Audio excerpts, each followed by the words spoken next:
jump right in. Yeah. How did the project originally come about?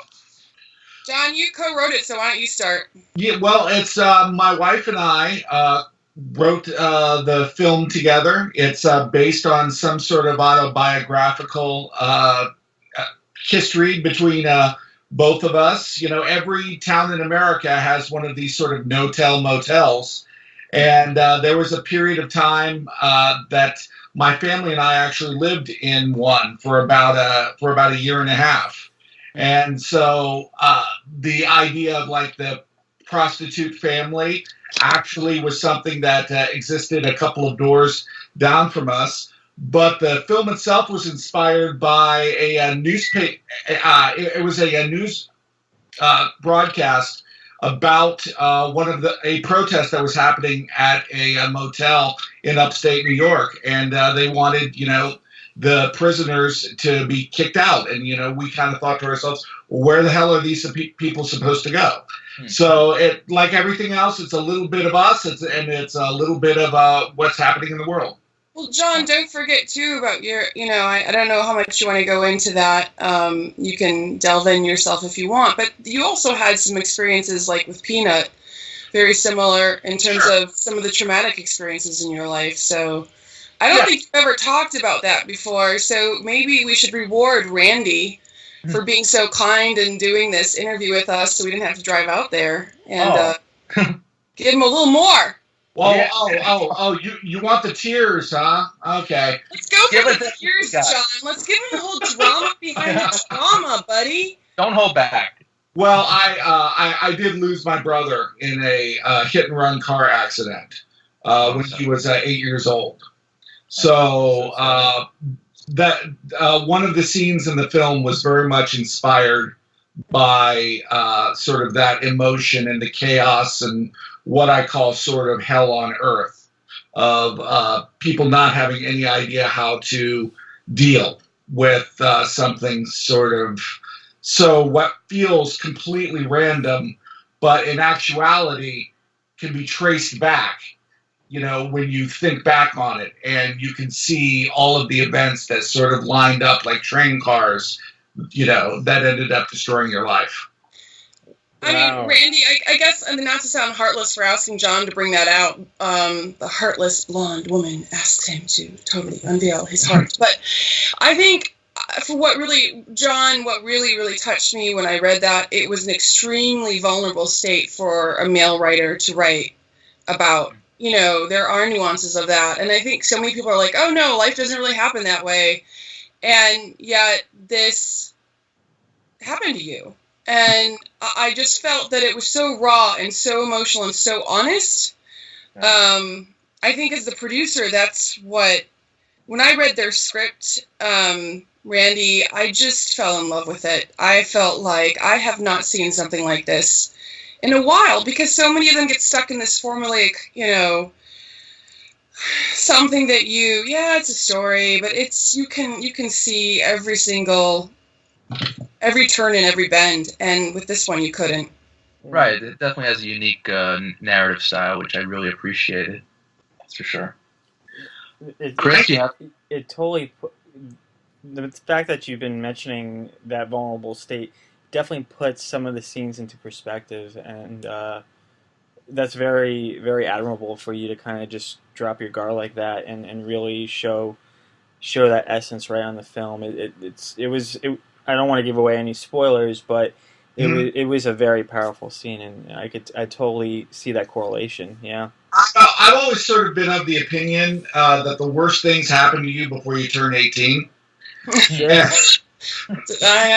And I think that's definitely kind of goes along in Darcy. So we survive our childhoods, and then hopefully you're able to turn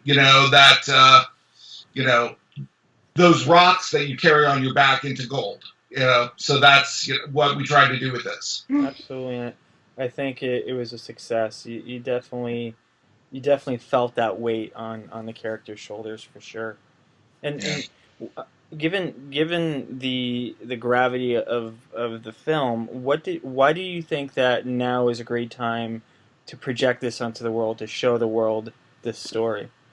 Well, may I jump in? Yeah, I wanted to also say that I don't talk about this very often either, but I'm an adult survivor of childhood incest, sexual abuse, which is not necessarily within my own little family, but outside in the circles. And I think that's what, when I read the script about what happens to Darcy, although we're not giving any spoilers there out either, it's just somewhere around the ramifications of the subject. It was the most honest script I had ever seen about a topic so complex and so hard to grasp in terms of a story. It's very easy to make it black and white, 100% evil or 100% good. And I felt that it was able to do that. So that being said, as a woman in the business for a while, I got a little tired of how this subject matter was portrayed on both ends, both towards the man and the girl, and both genders. And I felt like this one left the gray zone there for audiences to think about.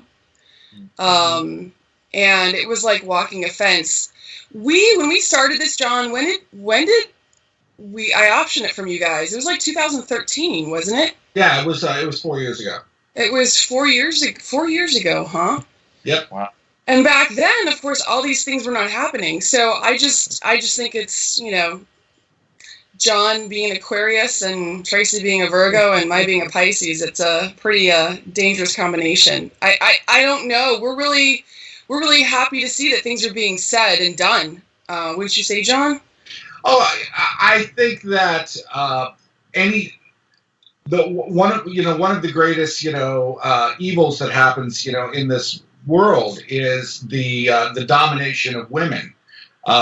It's what holds us back as a species. And if you kind of go along the line of all of the male characters, some of them they think that they have all of the women's best interest at heart, but basically it's a series of men trying to dominate women in the film, and not letting them not letting them bloom. And Darcy is a great example of somebody that's trying to burst forth from the light, from a light that's sort of been planned out for her.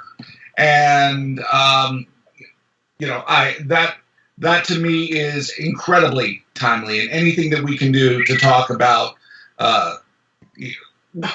changing the not just the dynamic, but changing the conversation and taking responsibility as men.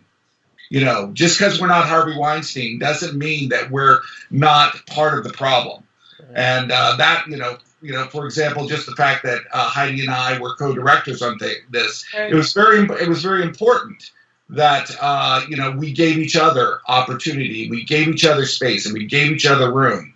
Where I would take a scene, or she would take a scene, or sometimes we would do it together. And we had fights. I mean, we're two very strong characters in ourselves. But sure. I do think now, in retrospect, that those sparks really lent something very alive. It's one of those things where sometimes if something's too easy, then it just doesn't have the same life to it. Mm-hmm. So I think it was also being a subject matter that was close to both of us in our own way. I remember watching John and being with John when we were shooting that scene, you guys, the big climax scene at the end, which I won't give away. Right. And John was so over. It was almost like he was just possessed. He was possessed in that moment, and I acted in it, and nothing gave me better strength than to know that I was sort of bringing. That's what actors want to do, I mean, I did this because I really love to act, and here's these great roles, and to feel like I had done John's service in the story, it just brings tears to my eyes even now, because he was really, really taken away. I mean, John, quick question for you. Did you feel like facing those demons was good for you in the end? You know, when you're trying to sort of recreate a moment in your life, I think that it's a very surreal experience. And every time I watch the film, I cry. So, you know, yeah, especially with Lawton playing Peanut. Oh, my God, he's amazing. Yeah, and I think honestly, I think it really comes down to the fact that you have to make a film that touches you, and you'll find an audience, but it first has to be, you know, what you want to say. And, you know, Heidi gave me an opportunity, you know, to direct her in the film. And you know, that's a very, very. Are you kidding me, John? I love acting for you. Right, and that's a very, very complex character, because really, in my opinion, the happiest family in the entire film is, you know, the prostitute, the pimp, and the girlfriend. So that's true, right? That's a good point. Good point. It's based upon research. I mean, I was researching a lot of, you know, this idea of prostitutes, and really, they're women. Just, I mean, yeah, they are kept by someone, but with a lot of things, they make excuses as to the reason why they're okay with that, and then everybody's trying to create their own little happiness, no matter what kind of hellhole it's in. I love the line, John, from Tony, that's like, misery has a way of making you feel comfortable. Yeah, absolutely true. Wow, that's interesting, and it's almost like the motel almost brings in that form of family and community within itself, and yeah, it's just hearing it. I'm not sure if you feel the same way, Randy, but this is definitely one of the more personal interviews that we have with connecting to the subject matter at hand, and I love just knowing how personal this story is to you guys. It just makes this subject matter even more rewarding to see unfold on screen. Right. And it's very important, I think, for the message, for the uniqueness that you guys are bringing to the camera. I think it should be seen to a larger audience, and I commemorate you guys for that. Yeah.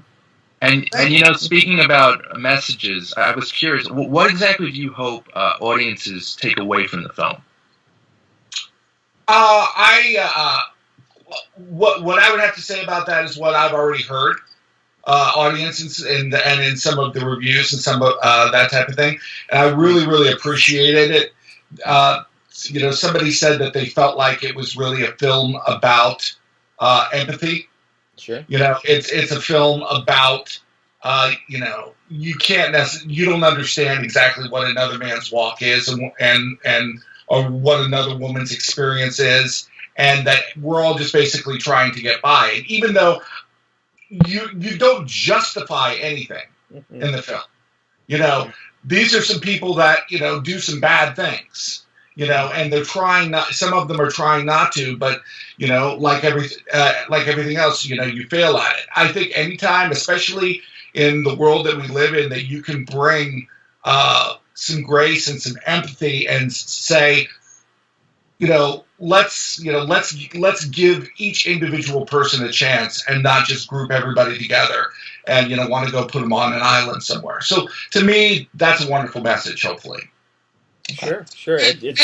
And for me, I would just say, you know, on top of what John said, and is that well, I'll take a quick aside. We screened this in a test screening at Jeff Dowd's place in LA for a lot of his close friends. The dude, aka the dude from The Big Lebowski. Yes, and actual dude. Yes. That was an amazing experience. He had a couple of women who were around my age, and it was amazing because after watching the film, they were so touched by it. They said, you know, that exact same thing happened to me when I was a teenager. That's how and yet they were there with their significant other, and like this one woman in particular, her significant other, he said, "Oh my God, I had no idea you went through that." And if anything, it brought them even closer together, because here she was holding these battle scars to her heart and never opening up about it. And I think for me, it was about creating this discourse where we can start talking about this, because to carry that shame your whole life as a female, or as a male, because it happens to men too when they're boys, is really something that we don't need. They're strong survivors, and they need to be able to talk about it, to heal it first of all, but second of all to prevent it from happening to others. You know. And let's. I want to bring up my partner Tracy, she's my wife and my writing partner. There are things that are said in that film that I couldn't say. I mean, not that I'm not capable of saying. It's just that I wouldn't say it. Like when she says that, you know, you remember my first time, you know, right. It can't be much fun. Right. And that basically every woman's first time is not a positive experience. Well, let's also not forget that Tracy's our director of photography, so she's our eyes. And guys, we shot this in 14 days. Wow. With a 15-year-old child actor who is our lead, had never been in a movie before except for one short film. And we only had 5 hours a day, and we had a full ensemble. We had a very small budget of, I will say, easily under $80,000. Wow. And, you know,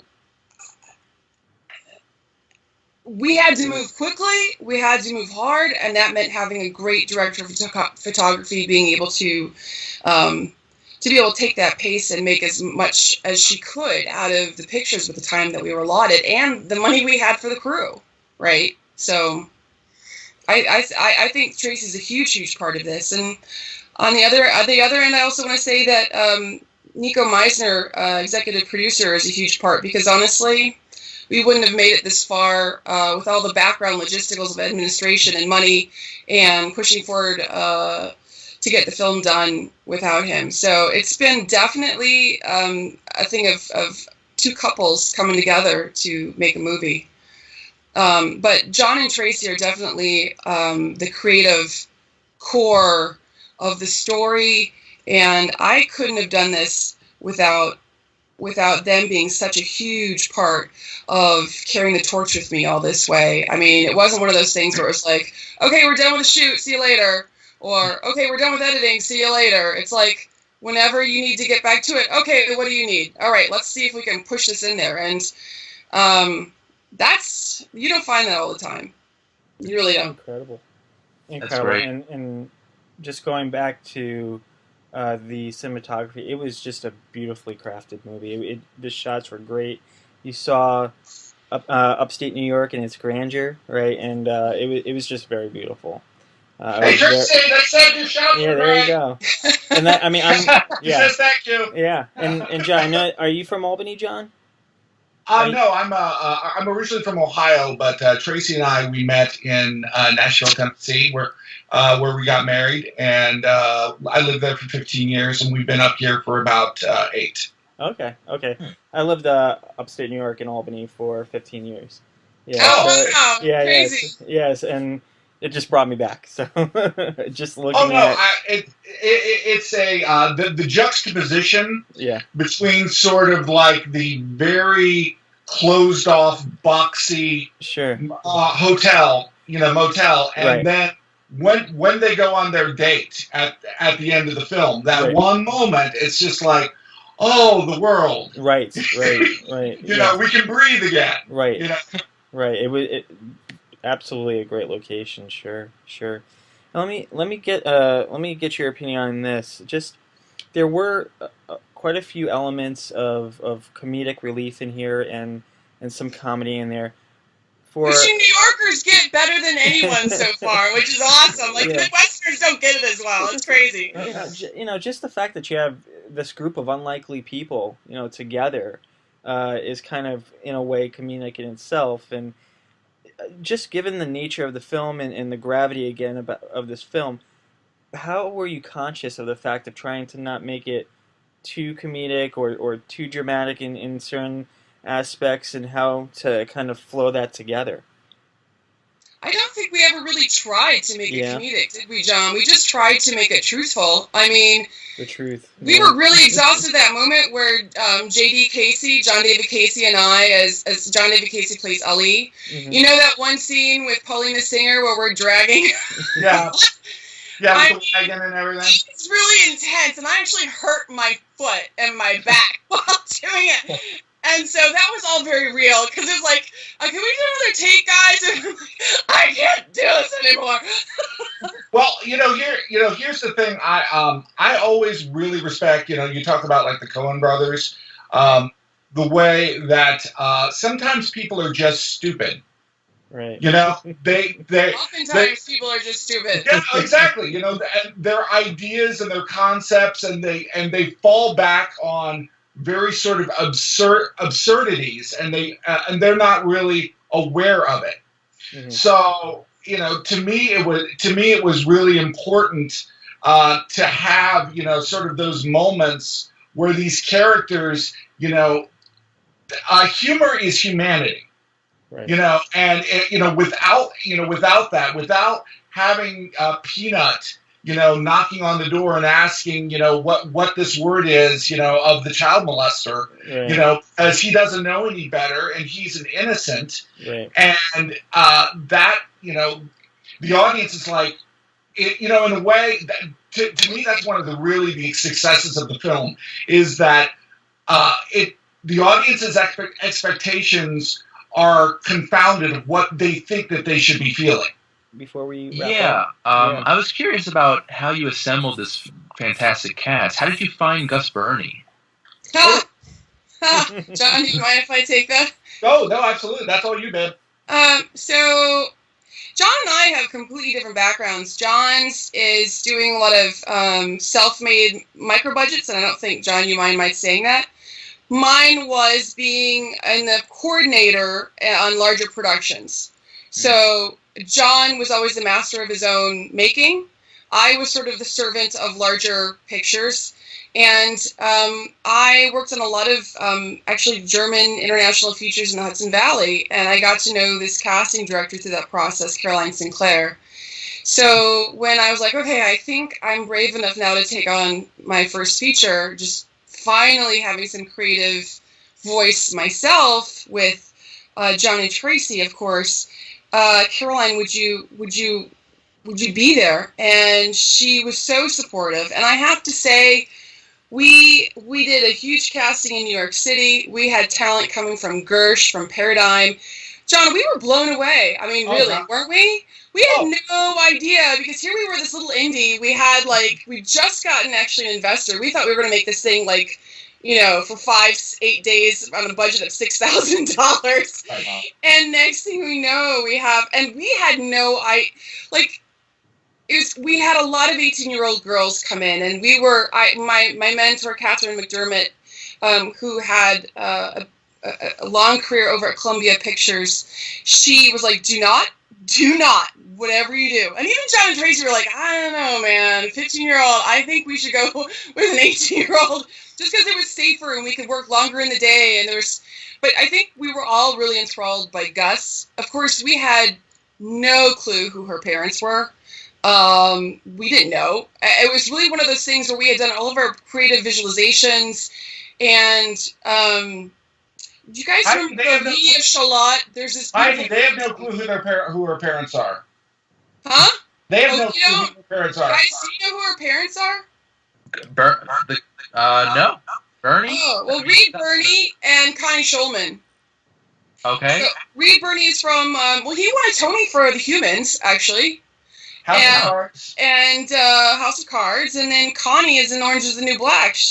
She's Erica Yoga Jones or something like that, right, John? Oh, really? Okay. But we didn't know. We were just like, okay, who is this girl who looks like a doe? I mean, she has something really amazing. Right. And we fought for her, and no, I don't think we had one moment where we regretted taking that risk, huh, John? No. Gus just has, I mean, she's just a star. And since then, she's done The Mist, and she has a Sarah Jessica Parker movie. Paulina Singer, she who plays she's another one, yeah. God, I mean, she's done a couple of series since then, and I had sort of the idea of like the the classic waifish blonde, crack prostitute. And she was completely different from that, just because she was so incredible. Hey guys, so we have to wrap up a bit, but I want to thank you so much for your time today. Absolutely. The film is amazing. It's great. It's well acted. It's just a beautiful film, and I just wish you guys nothing but success.